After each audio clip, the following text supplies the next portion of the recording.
core memory ng ilan, lalo na ng mga millennial, ang Meteor Garden. Pati na si Shan Chai, ang papel ng Taiwanese star na si Barbie Hsu. Sa kanyang biglang pagpanaw, ang ilang fans may throwback tribute. Yan ang report ni Aubrey Carampel. Ang locker na ito kakaibang kaba ang dala. Kilig naman ang hatid ng hugis sa sakyang mesa na ito sa isang cafe. Habang sa tulay na ito, ramdam ang kapayapaan.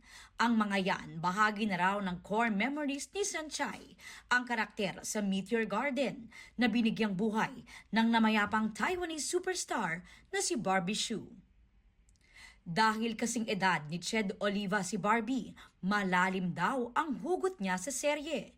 Sinadya pa niya ang Taiwan para personal na makita ang mga lugar kung saan kinuna ng ilang eksena sa Meteor Garden.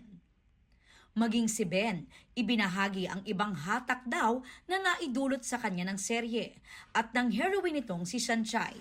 Naghahatak pa ako ng mga kapitbahay na manood sa bahay para sabay-sabay kaming manood.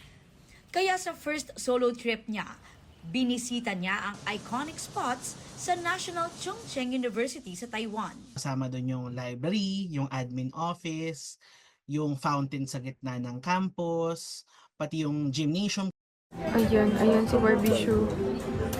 Oh my God!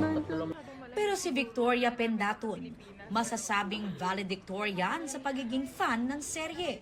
Minsan na niyang nakita si Barbie sa isang fine dining restaurant. Of course. Oh my God. At nayakap pa ang idolo. Dapat masaya lang ako noon pero umiyak ako.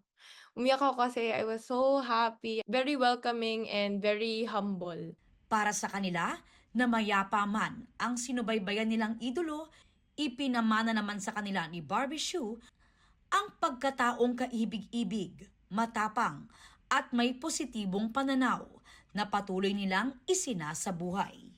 Aubrey Carampel, nagbabalita para sa GMA Integrated News.